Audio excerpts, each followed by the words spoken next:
Howdy sports fans, are you good? Good. So last night Capcom lifted the lid on Resident Evil Village to give us our best look at the upcoming survival horror yet, featuring probably vampires, massive merchants, and another glimpse at that giant lady that has sent the internet into a confusing first rampage. Things are looking pretty good for the next mainline Resi game. As well as gameplay glimpses and details on the different editions, Capcom also revealed Reverse, or Reverse, who knows, a PvP game featuring iconic Resident Evil characters that will come included with the Resident Evil Village package, though may be released separately at some point. It's intended to release as part of the 25th anniversary celebrations for Resident Evil as a franchise, though the general response seems to have been pretty muted since its reveal, if not a little more on the negative side.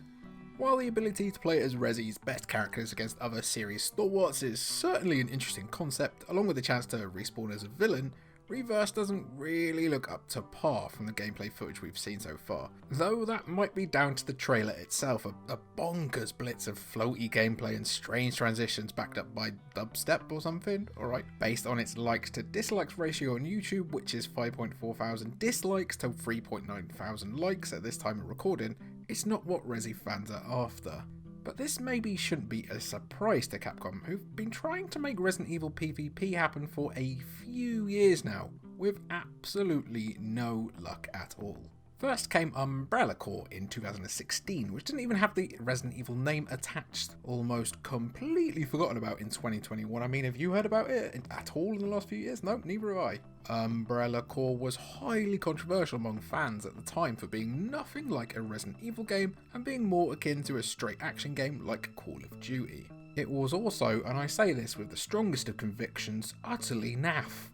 With the strangest field of view I've ever seen in a multiplayer game movement that was like playing in 1.5 speed but not nearly responsive enough, and repetitive matches that became melee slugfests, Umbrella Corps was a disaster and quickly a meme. Its poor single-player campaign, which is being generous to the word campaign, saw players repeating the same objective over and over and over, and the main meat of the game, the PvP, seemed abandoned in no time at all, if ever there was a player base for it to begin with. Capcom seemed to give up on Resi PvP until Resident Evil Resistance, which, while objectively better than Umbrella Corps, which is not hard, come on, seems to have similarly struggled to find an audience. Bundled with the Resident Evil 3 remake at launch in lieu of Mercenaries, Resistance aped the likes of Dead by Daylight, with 4 players going up against one other player who controlled the Mastermind. The premise involved survivors working together to escape various maps from the Resi universe while against the clock, with the Mastermind trying to block them at every turn, whether by chucking zombies their way or taking control of Mr. X.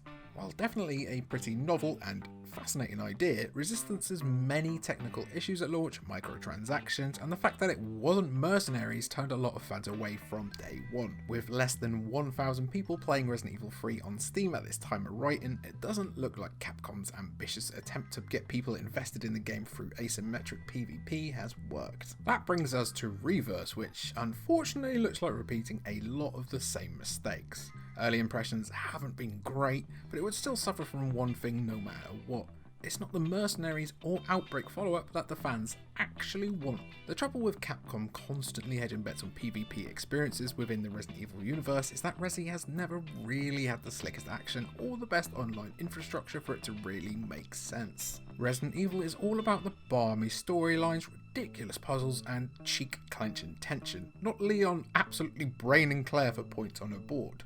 It's why Outbreak is looked back on so fondly for providing a story-focused co-op experience that saw players working together online, around a time when the technology was so prohibitive that few even managed to try the game as intended.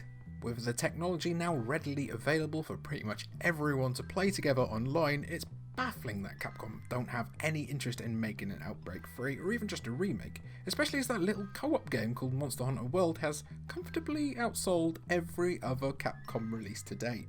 Even just a standalone Mercenaries mode would be a more logical option for Capcom if they're trying to introduce a live service to Resident Evil.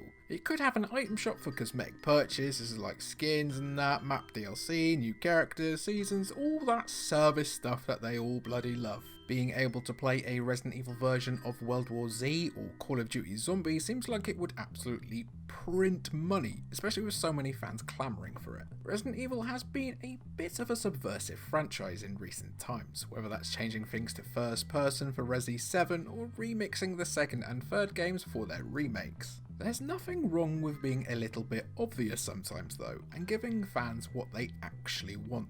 Zombie killing, herb collecting, box breaking fun with friends. So those are just my 2 quick cents on Reverse. Agree, disagree? Be sure to let me know down below, and thank you for watching.